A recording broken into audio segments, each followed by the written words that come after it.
रात के 2 बजे थे। दीपक अकेले अपने ऑफिस में काम कर रहा था। उसकी टेबल पर सिर्फ एक लैंप जल रहा था। बाहर तेज बारिश हो रही थी और खिड़की के शीशे पर बूंदों की आवाज़ सन्नाटे को और गहरा बना रही थी। तभी दीपक का फ़ोन बजता है। एक अजनबी नंबर से कॉल आता है। दीपक ने झिझकते हुए उस कॉल को उठाया। हेलो। दूसरी तरफ से धीमी सी आवाज़ आई, दीपक भाग जा। दीपक हैरान रह गया। उसने कहा, कौन बोल रहा है? ये मजाक है क्या? दूसरी तरफ से फिर वही आवाज़ आई, लेकिन इस बार और डरावनी। तेरे पास सिर्फ 10 मिनट हैं। कॉल कट हो गई। दीपक का दिल तेज़ी से धड़कने लगा। वह इधर उधर देखने लगा, लेकिन ऑफिस में और कोई नहीं था। उसने सोचा कि ये शायद किसी की शरारत है, लेकिन फिर अचानक कमरे की लाइट्स झपकने लगी।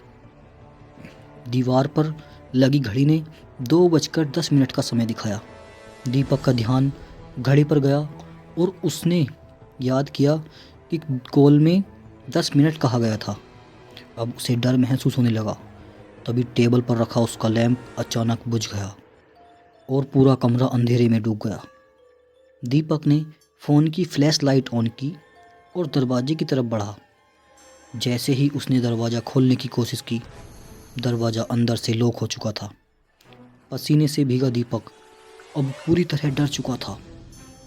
तभी उसकी नज़र अपने कंप्यूटर स्क्रीन पर गई।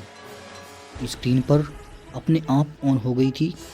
उस पर लाल रंग से एक मैसेज लिखा था और मैसेज में लिखा था, तू नहीं बच पाएगा। दीपक ने घबराकर खिड़की की ओर दौड़ लगाई, लेकिन बाहर का नज़ारा देखकर उसके पैर वहीं जम गए।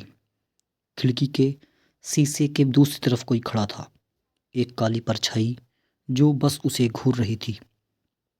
और फिर अचानक खिड़की पर किसी ने जोर से दस्तक दी। दोस्तों, कहानी यहीं ख़त्म नहीं होती है। क्या वह बच पाएगा? कौन था वह कॉलर? यह पता नहीं चला, लेकिन एक बात साफ थी, उस रात दीपक की ज़िंदगी हमेशा के लिए बदल गई। दोस्तों, अब यहाँ से स्टार्ट होता है कहानी का दूसरा भाग, परछाई का सच। दीपक की सांसें तेज हो रही थी। खिड़की के बाहर वह काली परछाई अब धीरे धीरे और स्पष्ट होती जा रही थी। उसकी आंखें लाल थी और वह किसी इंसान की तरह दिखने के बावजूद अजीब सी भयानक लग रही थी।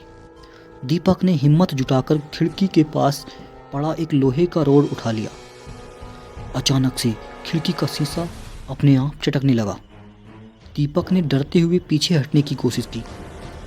तभी कंप्यूटर स्क्रीन पर एक और मैसेज चमका और मैसेज में लिखा था, तू भाग नहीं सकता, दरवाजे के पीछे देख। दीपक के शरीर में झुरझुरी दौड़ गई। उसने कांपते हुए दरवाजे की ओर देखा। ऐसा लगा जैसे दरवाजे के पीछे किसी ने हल्की खरोंच मारी हो। दीपक ने कहा, कौन है? जवाब में खामोशी थी। अचानक दरवाज़ा अपने आप खुल गया।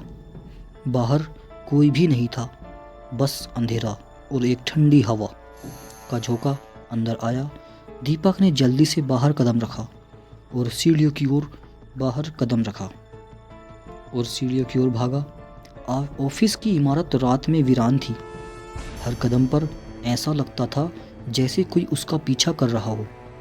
जैसे ही वह ग्राउंड फ्लोर पर पहुंचा, वह रुक गया। उसके सामने एक फ़ोन बूथ खड़ा था जो इस इमारत में कभी नहीं था। बूथ के अंदर वही नंबर स्क्रीन पर चल रहा था जिससे उसे कॉल आया था। दोस्तों, आखिरकार उसने बूथ के अंदर कदम रखा और डरते हुए रिसीवर उठाया। हेलो। दूसरी तरफ से एक नई लेकिन जानी पहचानी आवाज़ आई, दीपक, मैं तेरा अतीत हूँ। अतीत? ये कैसा मजाक है? दीपक ने घबराते हुए पूछा। आवाज़ ने कहा, याद कर, 5 साल पहले तूने जो किया था, वो गुनाह जिसे तूने दफना दिया था, लेकिन अतीत दफन नहीं होता, मैं वापस आ गया हूँ। दीपक के दिमाग में अचानक फ्लैशबैक की कुछ तस्वीरें घूमने लगी। 5 साल पहले उसने लालच में आकर एक बड़ा धोखा दिया था। एक बिजनेसमैन डील में उसने अपने पार्टनर को फंसाया, जिससे उसकी मौत हो गई। दीपक ने सबूत मिटा दिए थे और खुद को बेगुनाह साबित कर दिया था, लेकिन वो तो एक हादसा था, दीपक ने चिल्लाते हुए कहा।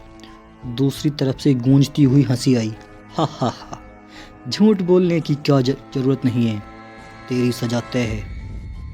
अचानक बूथ के अंदर की लाइट्स बुझ गई।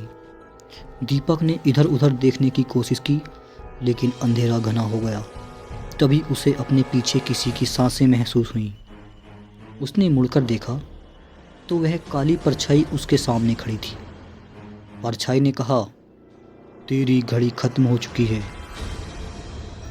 अगली सुबह ऑफिस के सिक्योरिटी गार्ड ने दीपक को बूथ के अंदर बेहोश पाया। उसके हाथ में एक कागज का टुकड़ा था, जिस पर लिखा था, गुनाह का हिसाब चुकता हुआ, अब तू कभी चैन से नहीं सो पाएगा। दीपक बच गया, लेकिन उसके बाद हर रात उसे वही परछाई अपने सपनों में दिखाई देती रही।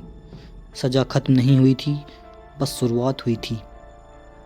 सवाल अब भी बाकी है, क्या कोई वास्तव में अपने अतीत से भाग सकता है? दोस्तों, कहानी का तीसरा भाग सुनने के लिए हमारे चैनल को सब्सक्राइब करें और वीडियो को लाइक करें, शेयर करें। ये वीडियो आपको कैसी लगी हमें कमेंट करके ज़रूर बताएं। और इस कहानी का अगला भाग, अनदेखी जंजीरें,